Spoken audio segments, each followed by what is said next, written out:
नमस्कार दोस्तों, आप हैं संजय कुमार श्रीवास्तव के साथ और आज मैं आपको लेकर आया हूँ दिल्ली के प्रताप विहार पार्ट 1 के अंदर पार्ट थर्ड के अंदर, जहाँ मैं मिलाऊंगा आपको रंजीत पासवान जी से, जो सुप्रसिद्ध समाज सेवी और कब बिहार से सफर तय हुआ दिल्ली तक और कब यहाँ प्रधान बने और कैसे कैसे समाजों के साथ चलकर यहाँ पे समाज का उत्थान कर रहे हैं। तो आइए मिलाते हैं आपको प्रधान जी से। प्रधान जी, बहुत बहुत स्वागत है हमारे मुस्कान इंडिया न्यूज़ में और हमारी पब्लिक एक बार देख रही है, तो जो है परिचय दीजिए। देखिए सर, मैं तो बिहार से आया हूँ, जिला समस्तीपुर मकान है और यहाँ पर कम से कम हमारे 20 साल से ऊपर हो गया और 15 साल से मैं बीजेपी कार्यकर्ता में हूँ और बन के काम किया हूँ। कभी कोई चीज़ कभी मांग नहीं की, जितना जो मिला पद वो मैं पद के काम किया। पब्लिक की बहुमति आपके साथ है और आप यहाँ से क्षेत्र के प्रधान हैं जी। क्या लगता है कि आपको यहाँ क्या कमियाँ हैं और क्या कमियाँ रह गई हैं और क्या पूरी करनी है? सर जी, मैं 15 साल से RWA के प्रधान थे, फिर दोबारा इलेक्शन हुआ 5 साल के बाद, फिर उसमें भी मैं जीत गए। अभी भी प्रधान हूँ मैं, जीते हुए वोटिंग से हुआ था, ऐसे नहीं हुआ था, फिर भी उसमें जीता। पब्लिक के लिए मैं तन मन से काम करते, कोई भी पब्लिक कुछ भी कहता है तो उसके लिए मैं एग्री रहता हूँ, हमेशा जाने आने के काम करता हूँ। और जो हमारे क्षेत्र है उसमें जो यहाँ तक हुआ वहाँ तक काम किया हूँ, लाइट उट भी लगवाया हूँ मैंने। और बाकी थोड़ा सा हमारे यहाँ पर निगम पार्षद जी की तरफ से काम कम नहीं हुआ, इसलिए का हमारे यहाँ पर आम आदमी पार्टी के निगम पार्षद जी थे, MLA थे, लेकिन यहाँ पर काम कुछ नहीं हुआ है, न नाला के काम हुआ है। मैं कई बार MLA से हमारे टकराव भी हुआ है, उनसे लड़े भी हैं। पानी के भी मैं लाकर व्यवस्था किया हूँ, कॉलोनी के अंदर में लड़कर भी पानी के लाया हूँ। उसके बाद नाला के भी काम नहीं हुआ है, सारे है, उसमें भी मैं खुद अपने से कभी कोई साफ भी करने पड़ जाता है। जब हमारे पब्लिक आते हैं कहते हैं ऐसे ऐसे, मैं खुद काम करके करवाता हूं। यानी कि MCD नहीं आती तो आप खुद ही नाला साफ करने लग जाते हैं? हाँ, खुद कोई। बढ़िया बढ़िया। तो कितने वर्ष हुए बिहार से चले हुए और दिल्ली तक का सफर तय किया? कौन से साल में आए? मैं आए थे 92 में बिहार से, मैं 10वीं पास किए थे। तो पहले मैं नौकरी के लिए आए थे दिल्ली में, नौकरी नहीं होने के बाद मैं अपना प्राइवेट काम करने लगे और 94 साल से मैं राजनीति में आ गए। जी जी जी। भारतीय जनता तो पार्टी। क्या लगा प्रधान बनने के बाद में आपको कि मैं जो है एक बीजेपी पार्टी ज्वाइन करूं? और भी तो पार्टी थी। देखिए सर, बीजेपी पार्टी अच्छा काम कर रहा है जी। जैसे आपको 53 तलाक हुआ, वो में हमारे मोदी जी अच्छा काम किए हैं। CA हुआ, या हमारे कश्मीर में जो वहाँ लगाए वो भी सही काम हुआ। इसलिए मैं हमारे हर पार्टी बोला, लेकिन हम बोले कि हम बीजेपी के कार्यकर्ता हूँ और जब भी लड़ूंगा तो बीजेपी से ही लड़ सकता हूँ। पूरी पार्टी जो पूरी आपका क्षेत्र है वो पूरा जो है आप पे ध्यान लगाए हुए, आप यहाँ के प्रधान हैं। अगर यदि आपको पब्लिक का प्यार मिलता और आप राजनीति में यहाँ पे निगम पार्षद बन जाते तो सबसे पहले कौन सा कार्य अधूरा है जिससे पब्लिक परेशान है उसको पूरा करवाएंगे? सबसे पहले हमारे नाले के काम अधूरा है, कहीं है जल भराव और कहीं है रोड टूटा हुआ। जब भी आप जाइएगा हमारे किरारी क्षेत्र में वार्ड नंबर 41 में, कहीं जगह पानी देखिए, कहीं ठेवना बह रहा है, कहीं रोड पे है। तो सबसे पहले मेरे है नाली के काम करना, जो हमारे पब्लिक के रास्ता सहूलियत मिले, कोई कीचड़ में न जाए, उसको लिए रोड के लिए करना है। सबसे पहला मेरा नाली के काम। नाली जो इस क्षेत्र के अंदर सबसे ज्यादा परेशान है सबसे ज्यादा। जब बारिश होता है तो ओवरफ्लो ठेवना पर पानी भर जाता है सर। मैं देख करके भाई RWA के उतना तो पामर होता नहीं है। मैं तो कितने लेटर लगा के थक गया, लेकिन कोई सुनने के राजी नहीं होता है। प्रधान के तो अपना 1 गली 2 गली के प्रधान होते हैं, थोड़ा सा होता है। मैं चाहता हूँ जब इतना यहाँ काम करो तो थोड़ा आगे और निकल के काम करूँ। और हमारे जहाँ भी जाते हैं पब्लिक ऐसे, हम अपना क्षेत्र से बाहर भी काम किया हूँ।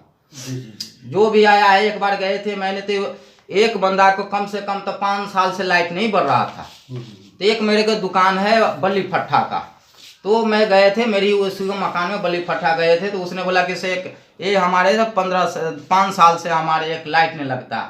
उसको मैंने भाई जी के बोले कि अगर लाइट मैं करवा देता हूँ किसी तरह करके, फिर मैं जा करके अपना कार्यालय में फ़ोन किए पार्टी के यहाँ, वहाँ से बोले सर ऐसी ऐसी बात है, नहीं हो रहा है। फिर मैं खुद गए बिजली वाले के राकेश जी के पास। हम बोले सर जी ऐसे ऐसे बात है, 5 साल से नहीं बन रहा है, अंधेरा है, गली एक नहीं है।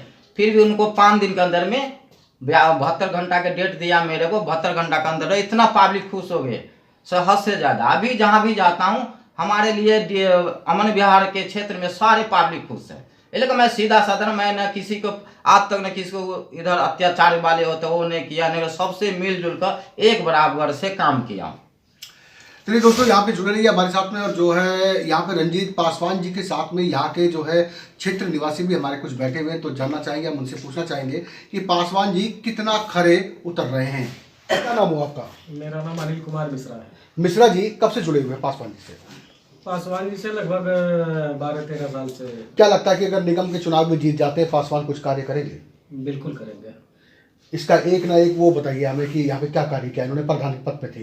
ऐसा है, अभी तो RWA के प्रधान है लगभग 8 साल से। जी जी।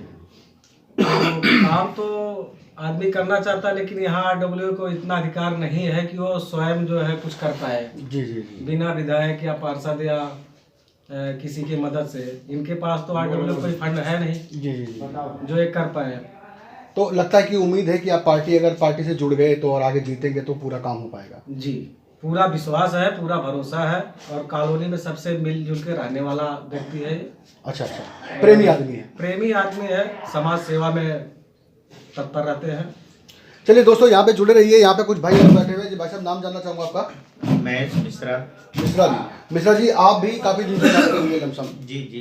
तो आपको क्या लगता है कि क्षेत्र में सबसे बड़ी कमी क्या है? क्या हॉस्पिटल है? सर हॉस्पिटल नहीं है, पार्क नहीं है, स्कूल नहीं है हमारे प्रताप विहार पार्ट 3 के अंदर, और नाली पानी काफी समस्याएं हैं जिसके लिए अगर भारत सरकार सुविधा देती है कि मैं स्कूल बनवाऊं या रोड बनवाऊं या फिर हॉस्पिटल बनवाऊं, तो क्या लगता है कि आपको यहाँ क्षेत्र में जगह है?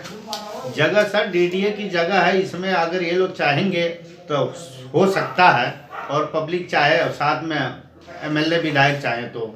रह गई बात ये कि बीजेपी का कार्यकर्ता तो ये पुराना है, मेहनती लड़का है और सब लोग इसका सपोर्ट कर रहे हैं। उम्मीद यही किया जाता है कि आने वाले टाइम में इसको कामयाबी मिल जाएगी, और काफ़ी सब लोगों के साथ मिल के बंदा ये काम करता है, उम्मीद यही है। चलिए बहुत बढ़िया मिश्रा जी। भाई साहब, क्या नाम हुआ आपका? मेरा नाम प्रदीप कुमार झा हुआ। अच्छा, झा साहब कब से जुड़े हुए हैं आप? मैं से करीब 20 साल से जुड़ी हुई हूँ। क्या रिहाइश भी यहीं इसी क्षेत्र में है?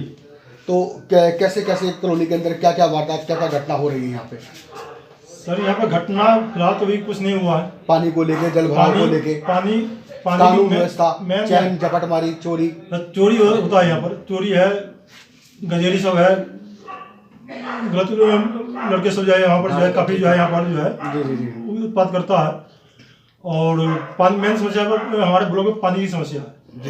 जब पानी यहाँ पर 10 साल हो गया पाइपलाइन डाला हुआ, लेकिन पानी आज तक पानी नहीं आ रहा है। ठंडी है तो 1-2 महीना पानी आ रहा है अभी, फिर पानी नहीं आएगा यहाँ पर। मैंने सुना है कि यहाँ पे हमारे संवाददाता के दौरान मुआयना करने के बाद पता लगा कि यहाँ पे जो नाली का निकासी है वो नहीं है, रोड में पानी भर जाता है, गड्ढे काफी ज्यादा है, रोड बनी हुई नहीं है।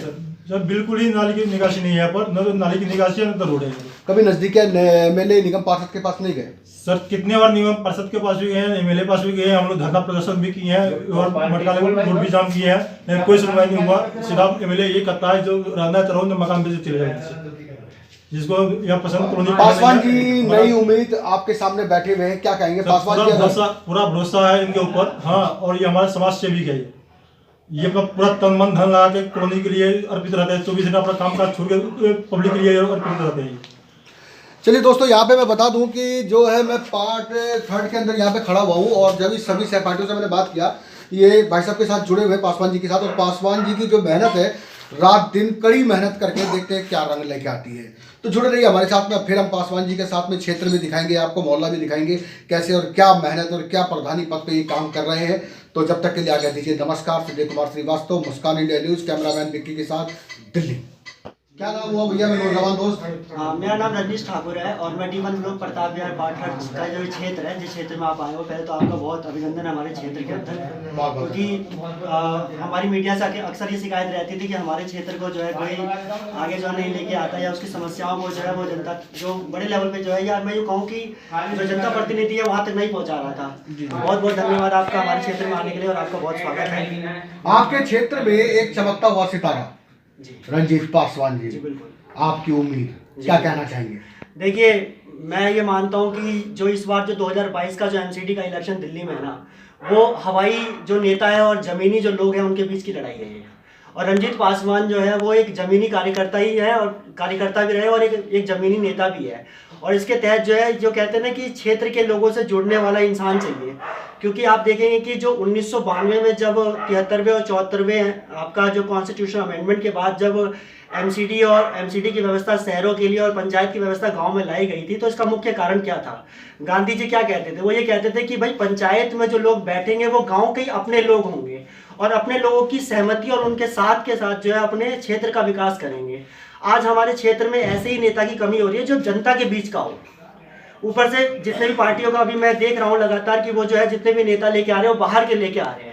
ऐसे में हमारी हमेशा लड़ाई रही है कि हमारे क्षेत्र में हमारे क्षेत्र का कोई इंसान जो है हमें प्रतिनिधित्व करे, जो हमारे क्षेत्र की समस्याओं को आगे बढ़ाए। और रंजीत पासवान जी उस मामले में जो है बिल्कुल प्रखर है और बेबाक है। लगातार जो है ये अपनी समस्याओं को लेकर या अपने क्षेत्र के आसपास की समस्याओं को लेकर जो है ये जनता प्रतिनिधि से अपनी बात कहते रहते हैं, लड़ते रहते हैं। और ये देखा गया कई बार जो है, चाहे हमारे माननीय विधायक जी हो, उनके साथ भी इनकी कई बार जो है मतलब कि इस बात को लेकर जो है कई बार जो विचार विमर्श जो है वो हो रखा है कि भाई हमारे क्षेत्र को लेकर आपका उतना ध्यान नहीं रहता। उनकी जो व्यक्तिगत जो यहाँ पे जो मतलब इंडिविजुअल प्रेजेंस है वो कभी नहीं रहती, जिसका हम हमेशा जो है इस बात को लेकर नाराज रहते हैं, क्षेत्र के लोग नाराज रहते हैं।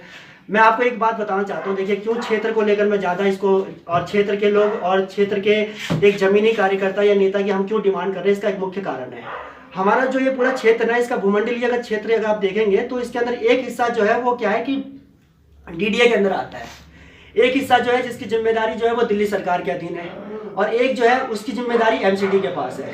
तो मतलब यहाँ पे क्या है, लेयर्स ऑफ गवर्नमेंट है, लेयर्स ऑफ डिपार्टमेंट है, जिसकी वजह से क्या हो रहा है ना कि समस्या का पता ही नहीं चल पा रहा है कि भाई कौन सा किस डिपार्टमेंट के पास हम जाएंगे, कहाँ से हमारा काम होगा, हमें इस चीज़ का आइडिया ही नहीं है। तो ऐसे में हम चाहते हैं कि भाई ऐसा इंसान हो कि पहली बात जिसको जो इन समस्याओं का पता हो। ये पिछले इतने सालों से लगातार 4-5 सालों से लगातार लगे हुए हैं, ये डीडीए वालों से लड़ गए, ये हमारे माननीय सांसद जी से जो है उनसे भी क्या कहते हैं कई बार जो अपने काम के लिए, अपने क्षेत्र के काम के लिए लगातार जो है उनके साथ भी लगे रहते हैं। उसके बाद विधायक जी से भी लड़े हुए हैं, उसके बाद एमसीडी के साथ भी क्या कहते हैं इनके लगातार जो है चर्चे रहते ही है। हर जगह पे निगम पार्षद से भी जो है इनकी हमेशा मतलब कि जो है क्षेत्र की लड़ाई में लगे रहते हैं। तो मुझे लगता है कि पिछले 4-5 साल का एक गहन एक अनुभव है, और जीवन का तो अपना अनुभव है ही है, लेकिन जो राजनीतिक और सामाजिक जीवन का जो इनका अनुभव है वो क्षेत्र के लिए भी और पूरे वार्ड 41 के काम आ सकता है। दूसरी बात क्या है कि ये देखिए क्या है कि हमें इस बात की बहुत खुशी है कि इस बार जो ये सीट है ना, जो वार्ड 41 की सीट है वो SC/ST कम्युनिटीज़ के लिए जा रहा है। मतलब कि वहाँ के लीडर्स मतलब कि उनके क्षेत्र से जो है उस कम्युनिटी से जो है हमारे यहाँ पे जो लीडर बनेंगे, क्योंकि सबसे वंचित, पीड़ित, शोषित वर्ग ये अपने आप में कहा जाता है और है भी जहाँ पे, और D1 ब्लॉक में तो खासकर। तो ऐसे में जो जितने भी वंचित वर्ग के लोग हैं उनको प्रतिनिधित्व देने के लिए रंजीत पासवान सबसे सूटेबल कैंडिडेट है यहाँ पे, ठीक है। और दूसरी बात यह है कि जितने भी बड़े बड़े नेता हैं उनका भी जो है पूरा सपोर्ट है कि वाकई में एक ऐसा इंसान चाहिए जो जमीनी स्तर पे जनता की समस्या को समझ सके, उसका समाधान निकाल सके। और हमें पूरा भरोसा है, ठीक है, अगर आप मीडिया वालों का भी थोड़ा साथ मिल जाएगा लगातार, अगर आप लोग हमारे क्षेत्र की समस्याओं को थोड़ा सा आगे लेके आएंगे तो यकीनन हमें जो है एक बेहतर कैंडिडेट मिल सकता है। आज 5 तारीख को बसंत पंचमी है। सभी भाइयों बहनों से कहना चाहता हूँ, मास्क लगाकर भीड़ भड़क्का में ना जाए और सभी को हार्दिक और सभी भाइयों बहनों के हार्दिक शुभकामना देता हूँ से कहीं भी भीड़ जाए मास्क लगा के जाए।